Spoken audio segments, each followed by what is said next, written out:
समय एक ऐसी चीज है जो हर किसी पर असर डालती है, लेकिन क्या होगा जब किसी की पूरी जिंदगी एक ही लूप में फंस चुकी हो। एक टाइम ट्रैवलिंग एजेंट एक खतरनाक बॉम्बर को रोकने के मिशन पर है, लेकिन जैसे ही वो वक्त के मेज में और अंदर घुसता है, उसे एक ऐसी सच्चाई मिलती है जो न सिर्फ उसकी दुनिया बल्कि उसकी पहचान तक बदल देती है।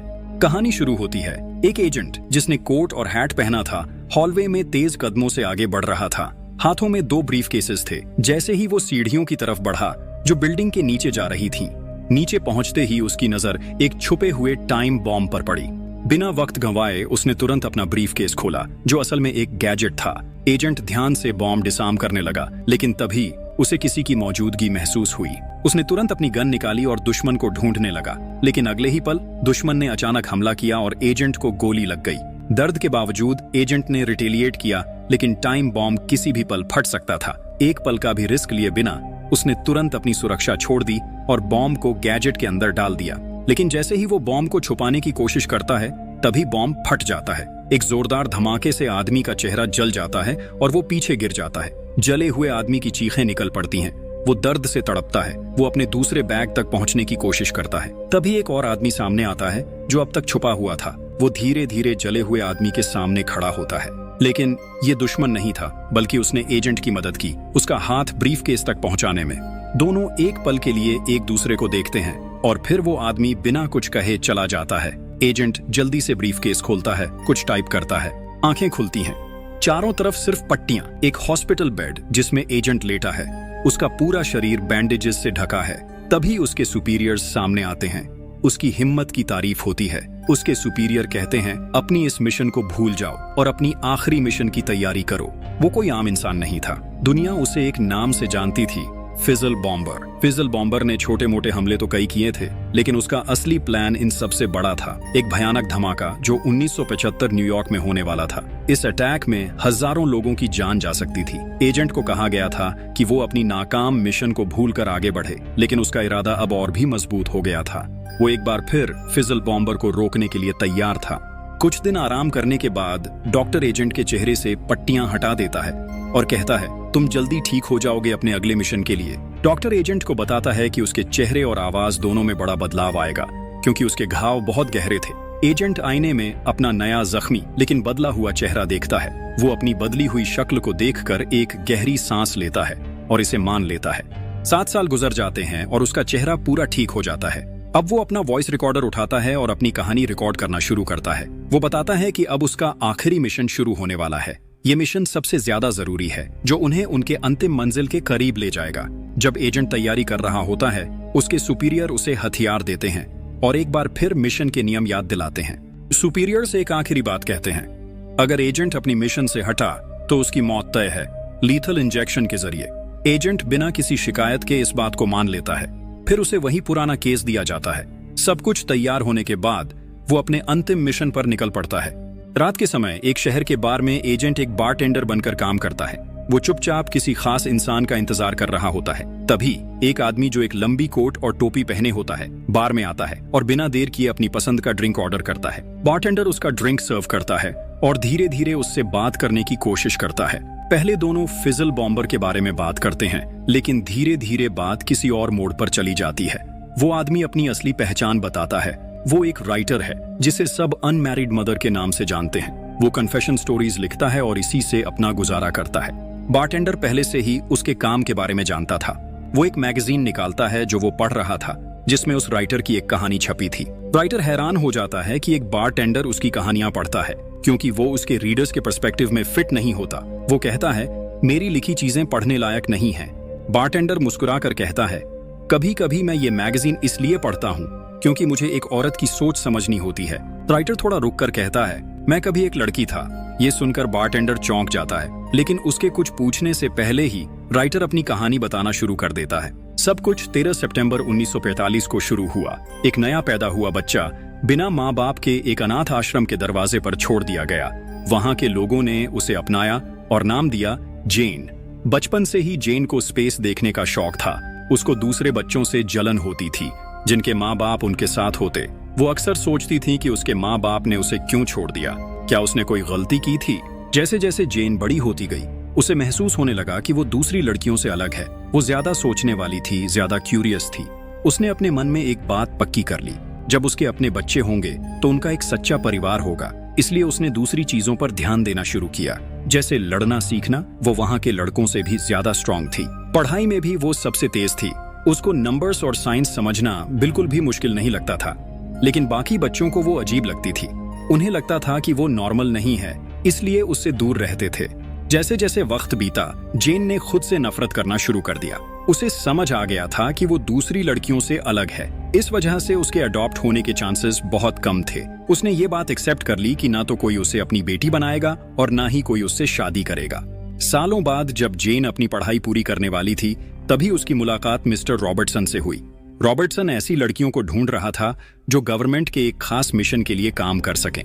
ये मिशन एक ऑर्गेनाइजेशन के अंदर था जो स्पेस कॉर्प कहलाता था, जो स्पेस ट्रैवल से जुड़ा हुआ था। रॉबर्टसन ने समझाया कि उन्हें ऐसी लड़कियां चाहिए जो मैथमेटिक्स और साइंस में बेस्ट हों और जो फिजिकली भी स्ट्रांग हों। जेन ने तुरंत यह अपॉर्चुनिटी ले ली और अप्लाई कर दिया। इंटरव्यू के वक्त जेन ने अपनी सोच क्लियर रखी। जब पैनल ने उससे पूछा कि वो इस मिशन का हिस्सा क्यों बनना चाहती है, तो उसने बिना किसी डाउट के अपना डिटर्मिनेशन दिखाया। उसकी सीरियसनेस देखकर पैनल ने उसे सिलेक्ट कर लिया। स्पेस कॉर्प ने वॉलंटियर्स के लिए स्पेशल ट्रेनिंग शुरू की ताकि देखा जा सके कि कौन स्पेस ट्रैवल के लिए तैयार है। जेन और बाकी वॉलंटियर्स को एक एडवांस्ड स्पेस सिमुलेशन दिखाया गया। स्पेस का ये नजारा देखकर जेन बहुत खुश थी। उसका एक्साइटमेंट अलग ही लेवल पर था, लेकिन कुछ वॉलंटियर्स इसको हैंडल नहीं कर पाए।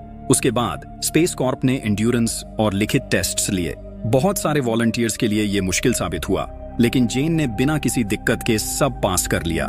फिर एक खास इंटरव्यू रखा गया जिसमें एक मशीन उनका हार्ट बीट चेक कर रही थी ताकि पता चले कि कोई झूठ तो नहीं बोल रहा। वहां उन्होंने देखा कि जेन के दिमाग में प्यार को लेकर बहुत सारे सवाल हैं।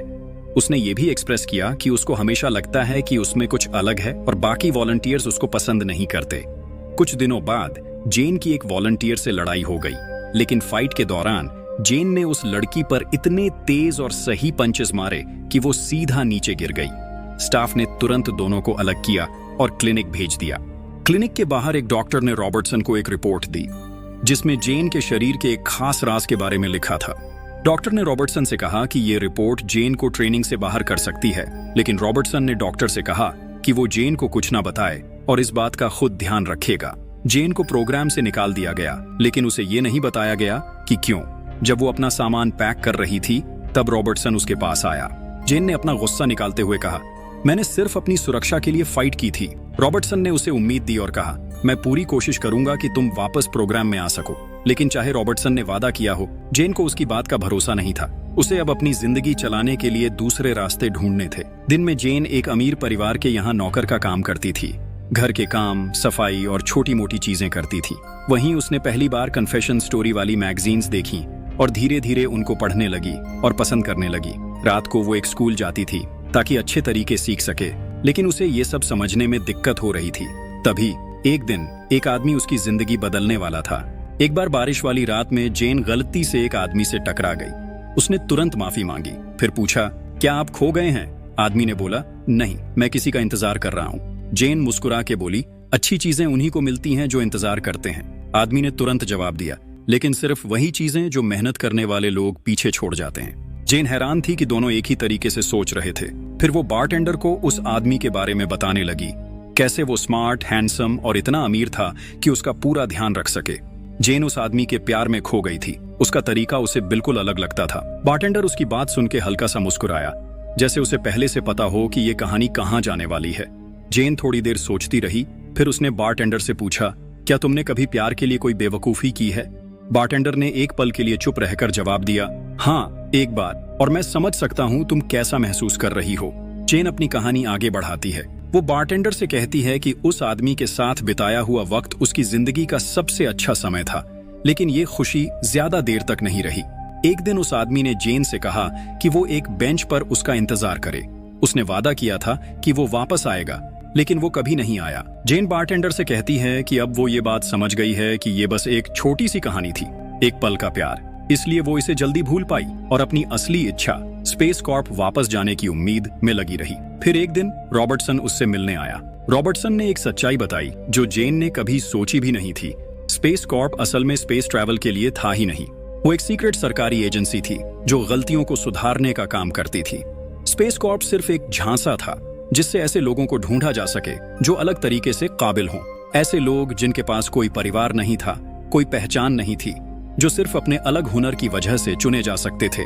लोग जैसे जेन बारटेंडर से कहती है कि उसे नहीं पता था कि ये नया काम क्या था, लेकिन एक बात उसने समझ ली थी, ये उसकी जिंदगी हमेशा के लिए बदलने वाला था। लेकिन फिर एक दिन उसे सच का एहसास हुआ, वो प्रेग्नेंट थी। और सबसे बड़ी बात, रॉबर्टसन दोबारा कभी उसके सामने नहीं आया। वो आदमी सिर्फ एक टूटा हुआ दिल ही नहीं, बल्कि एक नया जीवन भी छोड़ गया था। जेन को लगा कि अब उसका भविष्य खत्म हो चुका है।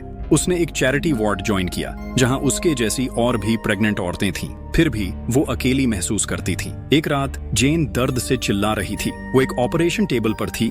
आसपास नर्सेज और डॉक्टर खड़े थे। सब तैयार थे और अब बच्चा दुनिया में आने वाला था।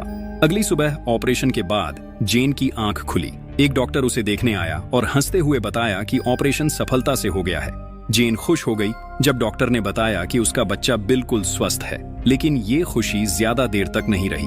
डॉक्टर ने अचानक पूछना शुरू किया, क्या किसी डॉक्टर ने कभी आपके शरीर के बारे में कुछ बताया है? जेन हैरान हो गई और उसने कहा, नहीं, मुझे कभी किसी ने कुछ नहीं बताया, सब कुछ नॉर्मल था। तभी डॉक्टर ने एक ऐसी बात बताई जो जेन ने कभी सोची भी नहीं थी। उसके शरीर में दोनों तरह के रिप्रोडक्टिव ऑर्गन्स थे, लड़कियों वाले भी और लड़कों वाले भी। लेकिन उसके लड़कियों वाले अंग पूरी तरह डेवलप नहीं हुए थे। फिर भी वो एक बच्चे को जन्म देने के लिए काफी थे।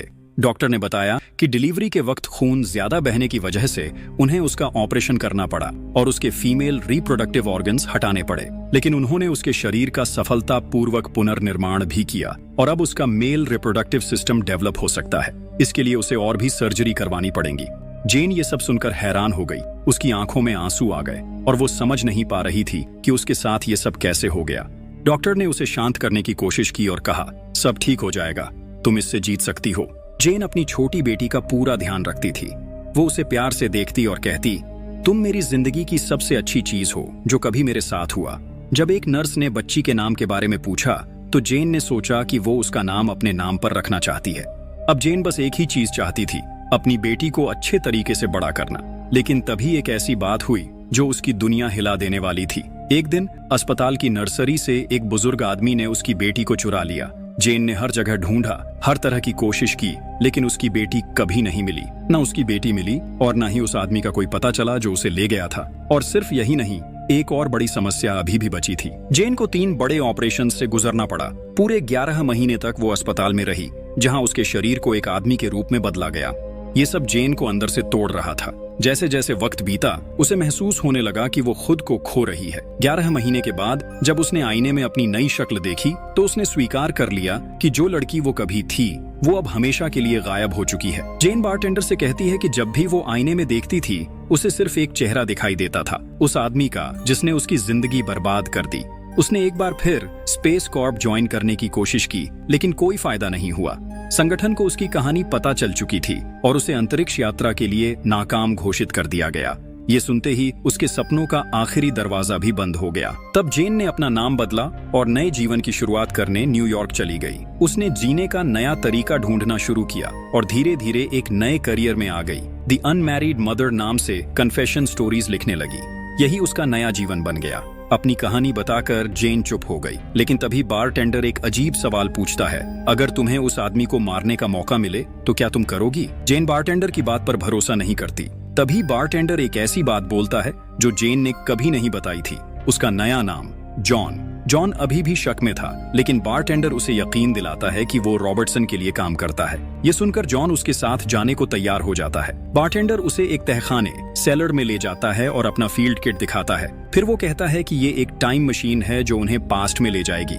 जॉन अब भी यकीन नहीं करता, लेकिन तभी एजेंट उसके बिल्कुल करीब आता है और उससे कहता है, बिल्कुल शांत रहो, इस केस को मजबूती से पकड़ो और अपनी आंखें बंद करो। जॉन जैसे ही आंखें बंद करता है, दोनों एक पल में तहखाने से गायब हो जाते हैं। वो 1966 के क्लीवलैंड ओहायो पहुंच जाते हैं। समय यात्रा से जॉन का दिमाग थोड़ा घूमने लगता है, लेकिन धीरे धीरे वो नॉर्मल होने लगता है। एजेंट उसे थोड़ा पैसा और नए कपड़े देता है और उसका मिशन बताता है, उस आदमी का पता लगाना जिसे ढूंढना था। जॉन अब भी पूरा यकीन नहीं कर रहा था, लेकिन एजेंट उसे एक और बड़ी बात बताता है। जिस आदमी ने उसकी जिंदगी बर्बाद की, शायद वही फिजल बॉम्बर है। फिर एजेंट उससे कहता है, अगर तुम उस आदमी को मार देते हो तो तुम्हें फाइनली अपना जॉब मिल सकता है।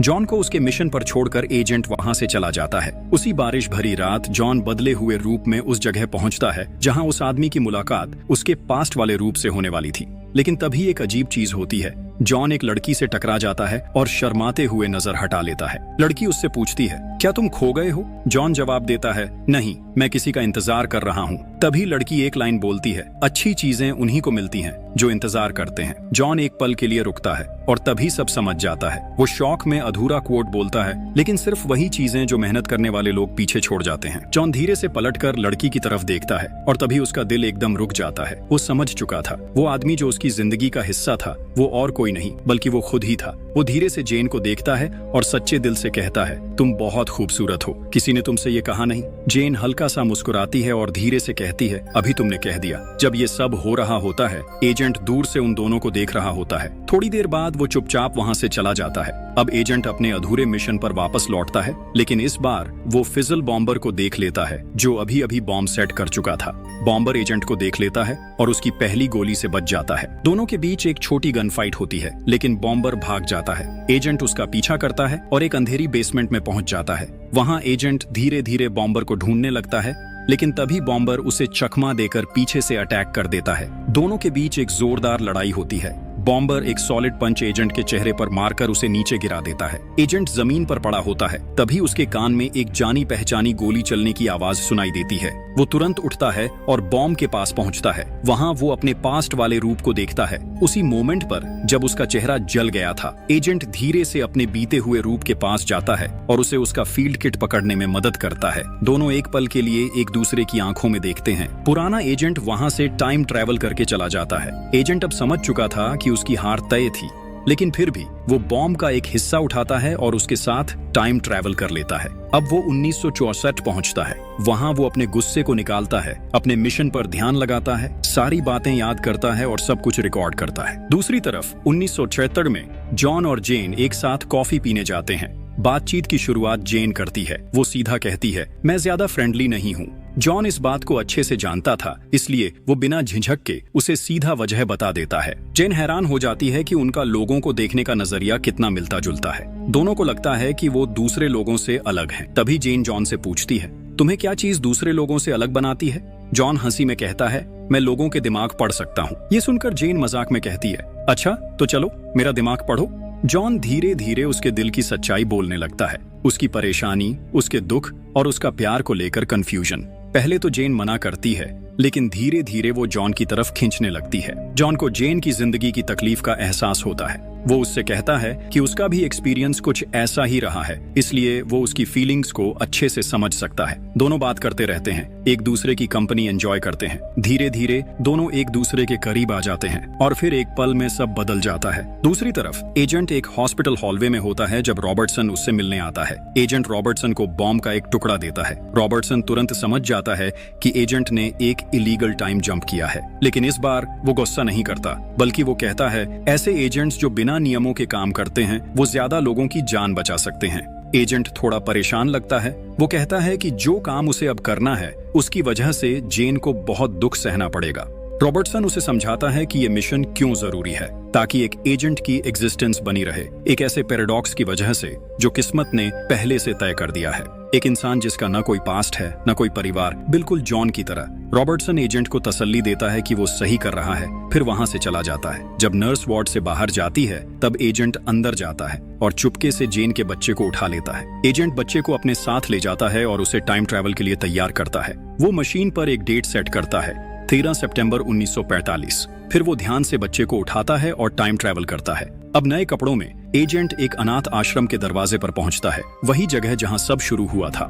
वो बच्चे को नीचे रखता है और उसे प्यार से दोनों नामों से बुलाता है, जॉन और जेन।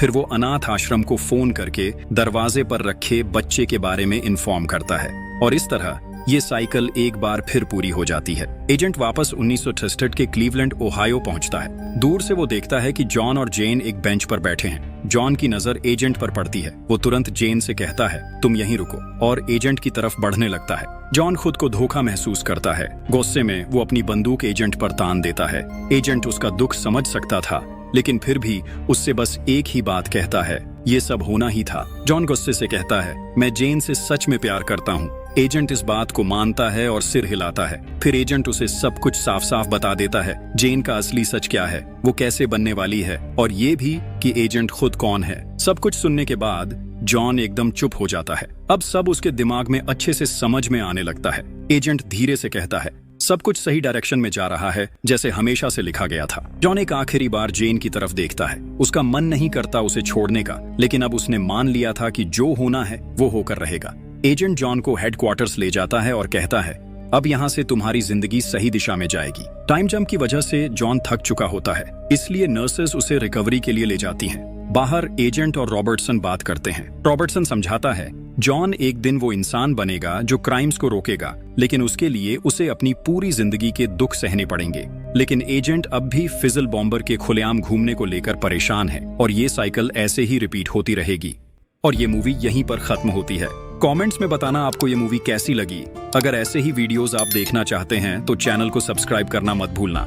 मिलते हैं अगली वीडियो में।